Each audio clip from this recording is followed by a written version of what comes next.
কাঁথি থেকে কলকাতায় এসেই উচ্চ পর্যায়ের বৈঠকে মুখ্যমন্ত্রী। ময়দানে পিডব্লিউডি টেন্টে এই উচ্চ পর্যায়ের বৈঠক। সরাসরি কথা বলবো, পার্থপ্রতিম ঘোষ রয়েছেন আমাদের সঙ্গে। পার্থপ্রতিম, কি নিয়ে এই বৈঠক মুখ্যমন্ত্রীর সঙ্গে, আর কারা আছেন?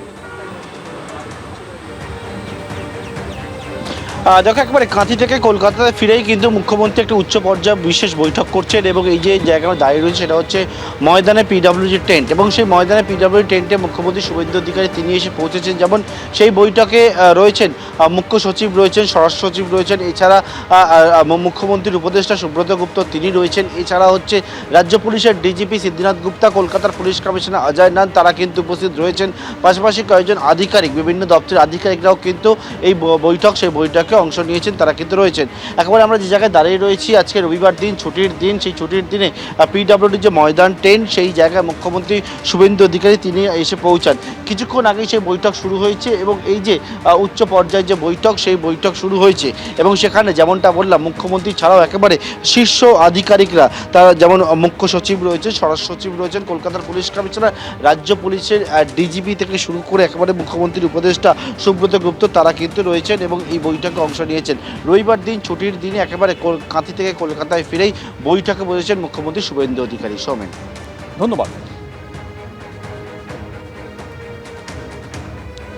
21শে জুলাইয়ের সমাবেশ নিয়ে দুই তৃণমূলের মধ্যে দড়ি টানাটানি। দুই তৃণমূলই নিজেদের আসল বলে দাবি করে পুলিশকে চিঠি দিয়েছে।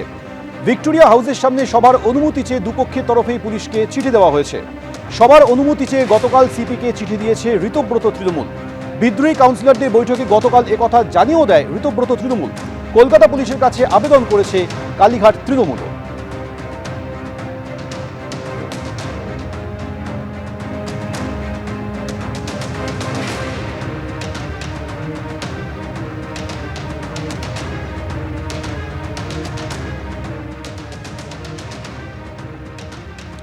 ধর্মতলায় ভিক্টোরিয়া হাউসের সামনে 21শে জুলাইয়ের সমাবেশ করতে চায় কালীঘাট তৃণমূল।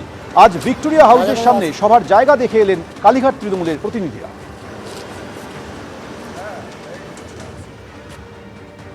গতকালই কলকাতা পুলিশকে চিঠি দিয়েছে কালীঘাটপন্থী তৃণমূল বা মমতা বন্দ্যোপাধ্যায়পন্থী তৃণমূল।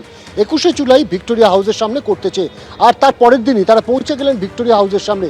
এই মুহূর্তে আমরা দেখতে পাচ্ছি যে কুণাল ঘোষ থেকে শুরু করে বৈশ্বনাথ চট্টোপাধ্যায়, সন্দীপ রঞ্জন বক্সী, তারা প্রত্যেকে এসছেন এখানে। তারা যে জায়গায় প্রত্যেক বছর এই 21শে জুলাইয়ের মঞ্চ তৈরি করা হয়, সেই জায়গাটা তারা খতিয়ে দেখছেন। এবং গতকালই কিন্তু আমরা জানি যে কালীঘাটের তরফ থেকে কিন্তু কালীঘাটপন্থী তৃণমূলের তরফ থেকে সেখান থেকে কিন্তু চিঠি পাঠানো হয়েছে একেবারে লালবাজারে। আমরা দেখতে পাচ্ছি দোলা সেন তিনিও কিন্তু এসে উপস্থিত হয়েছেন। স্বাভাবিকভাবেই 21শে জুলাইয়ের প্রাথমিক যে প্রস্তুতি, সেই প্রস্তুতি কিন্তু তারা শুরু করে দিয়েছেন। একেবারে হাতে যে টেপ, একেবারে যে মেজারমেন্ট টেপ, সেই মেজারমেন্ট টেপ নিয়ে তারা এসছেন। তারা কিন্তু খতিয়ে দেখছেন যে কোন জায়গায় তারা মঞ্চ করবেন। যদিও পুলিশের কাছে যে আবেদন করেছেন, সেই আবেদনে এখনও পর্যন্ত পুলিশের তরফ থেকে কোনো সবুজ সংকেত মেলেনি। তার কারণ এই যে জায়গা ভিক্টোরিয়া হাউস, সেই জায়গায় আদৌ এবছর কেউ রাস্তা বন্ধ করে 21শে জুলাই পালন করতে পারবে কিনা, সেটা কিন্তু নির্ভর করছে সম্পূর্ণভাবে 2018 সালে হাইকোর্টের যে রায়, সেই রায়ের উপরে, এবং তার পাশাপাশি পুলিশের কোনো অনুমতি দেওয়া হবে কিনা সেটার উপরে। এই মুহূর্তে কিন্তু আমরা দেখতে পাচ্ছি যে একদিকে যেমন রাস্তা মাপার কাজ চলছে মেজারিং টেপ দিয়ে, সেখানে কুণাল ঘোষ থেকে শুরু করে বৈশ্বনাথ চট্টোপাধ্যায় তারা দেখছেন, পর্যবেক্ষণ করছেন, এবং কতটা চওড়া হবে মঞ্চ, কতটা লম্বায় থাকবে মঞ্চ, যেভাবে প্রত্যেক বছর তারা করেন। এখনও অনেকটা দেরি, একেবারে জুন মাসের শেষ প্রান্তে এসে কিন্তু 21শে জুলাইয়ের সেই প্রস্তুতি কিন্তু শুরু করে দিয়েছে কালীঘাটপন্থী তৃণমূল। এই মুহূর্তে আমরা দেখতে পাচ্ছি যে কুণাল ঘোষের সঙ্গে কিন্তু যারা আসছেন আশপাশ থেকে, যারা দেখতে পাচ্ছেন কুণাল ঘোষকে, তারা এসে কথা বলবার চেষ্টা করছেন। পুলিশের কাছে তারা আবেদন জানিয়েছে এবং তারা মনে করছে যে কয়েক ঘন্টা মাত্র রাস্তা বন্ধ রাখা হবে, এইটা কোনো বড় ইস্যুই নয়। কারণ যোগা দিবসের জন্য রেড রোড বন্ধ ছিল, এই যে যুক্তি তারা সামনে নিয়ে আসছেন। পাশাপাশি ঋতব্রতপন্থীরা যেভাবে পুলিশের কাছে আবেদন করেছেন এই একই জায়গায় তারা 21শে জুলাই পালন করতে চান বলে, সেই বিষয়ে তাদের বক্তব্য যে এখনও পর্যন্ত তারা শুধুমাত্র ইলেকশন কমিশনের কাছে তৃণমূল কংগ্রেসের নাম এবং লোগো ব্যবহার করবার জন্য আবেদন জানিয়েছেন। কিন্তু যতক্ষণ পর্যন্ত সেই আবেদন মঞ্জুর না হচ্ছে, ততক্ষণ পর্যন্ত স্ট্যাটাস কো মেনটেন করা হয়, অর্থাৎ যে নাম যে লোগো যারা ব্যবহার করছে তারাই ব্যবহার করতে পারে। ফলত সম্পূর্ণ বেআইনি কাজ তারা করছেন, এমনটা কিন্তু অভিযোগ করছেন দোলা সেন। এবং তার বক্তব্য যে ঋতব্রত বন্দ্যোপাধ্যায় পন্থীরা তারা যদি আবেদন জানিয়েও থাকেন, সেই আবেদনে কিন্তু তারা গুরুত্ব দিতে নারাজ। এবিপি আনন্দ, এগিয়ে থাকে, এগিয়ে রাখে।